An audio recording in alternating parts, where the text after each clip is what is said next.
નમસ્કાર. આજે આપણે બાળકના રસીકરણના આખા સમયપત્રકને એકદમ સરળ રીતે સમજીશું. આ જાણકારી દરેક માતાપિતા અને બાળકની સંભાળ રાખનાર માટે છે, જેથી આખી પ્રક્રિયા એકદમ સ્પષ્ટ થઈ જાય. અને આ સપનાને હકીકતમાં બદલવા માટેનું સૌથી પહેલું અને સૌથી મહત્વનું પગલું છે સમયસર રસીકરણ. ખરેખર આ બાળકના ભવિષ્ય માટે એક અમૂલ્ય ભેટ સમાન છે.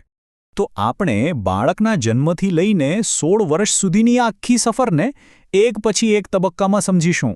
ચાલો તો શરૂ કરીએ. આનો આખો કોન્સેપ્ટ બહુ સિમ્પલ છે.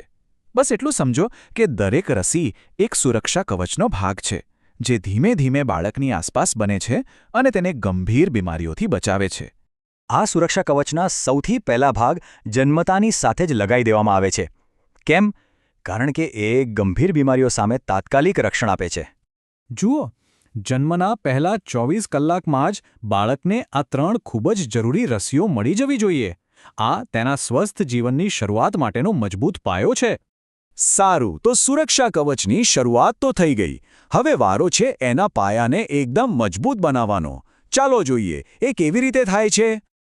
આ સમયગાળો 3 સૌથી મહત્વની મુલાકાતોનો છે.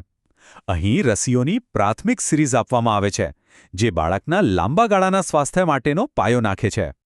અને આ પેન્ટાવેલેન્ટ રસી તો જાણે એક જાદુ જેવી છે.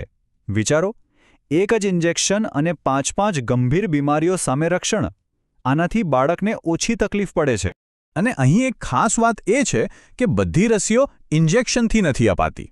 રોટાવાયરસના ટીપાં મોં વાટે પીવડાવવામાં આવે છે, જે નાના બાળકોને ગંભીર ઝાડા ઉલટીથી બચાવવા માટે ખૂબ જ જરૂરી છે.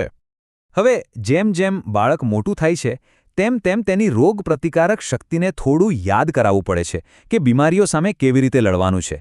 અને બસ આ જ કામ બૂસ્ટર ડોઝ કરે છે. પણ એ જોતા પહેલાં કે કયા બૂસ્ટર ડોઝ આપવાના છે, ચાલો એકદમ સાદી ભાષામાં સમજીએ કે આ બૂસ્ટર ડોઝ છે શું. એ એક રીતે રિમાઇન્ડર ડોઝ છે, જે શરીરની યાદશક્તિને તાજી કરે છે. આ ટેબલ સુરક્ષાનો બીજો તબક્કો બતાવે છે. આમાં ઓરી અને રૂબેલા જેવા ખૂબ જ ચેપી રોગો સામે રક્ષણ મળે છે અને જૂની રસીઓની અસરને ફરીથી મજબૂત કરવામાં આવે છે. પણ એક વાત યાદ રાખજો, આ સુરક્ષા કવચનું કામ બાળપણમાં જ પૂરું નથી થઈ જતું હો. એ તો છેક શાળાના વર્ષો સુધી મજબૂત બનતું રહે છે. અને આ છે છેલ્લી પણ એટલી જ મહત્વની રસીઓ. આ રસીઓ બાળકને કિશોરાવસ્થામાં અને તે પછી પણ સુરક્ષિત રાખે છે, જેથી તે કોઈપણ ચિંતા વગર પોતાની જિંદગી જીવી શકે. સારું, તો હવે આપણે આખું સમયપત્રક તો સમજી લીધું, પણ હવે કેટલીક એવી પ્રેક્ટિકલ વાતો છે જે દરેક માતાપિતાએ જાણવી જ જોઈએ. આ 3 વાતો ખાસ યાદ રાખવા જેવી છે. મમતા કાર્ડ તો બાળકનો હેલ્થ પાસપોર્ટ છે, તેને સાચવીને રાખવું. થોડો તાવ, સોજો આવે તો ચિંતા ન કરવી. અને હા, આ બધું જ સરકારી કેન્દ્રો પર એકદમ મફત છે. અને આ એક વાત ખાસ ગાંઠ બાંધી લેજો, જો બાળકને રસી પછી થોડો તાવ આવે કે સોજો દેખાય, તો એનો મતલબ એ છે કે રસી શરીરમાં પોતાનું કામ બરાબર કરી રહી છે. એટલે એ ચિંતાની નહીં, પણ સારી નિશાની છે. તો જોયું, આ આખું સમયપત્રક એક મજબૂત સુરક્ષા કવચ બનાવવા માટેની બ્લ્યુપ્રિન્ટ છે.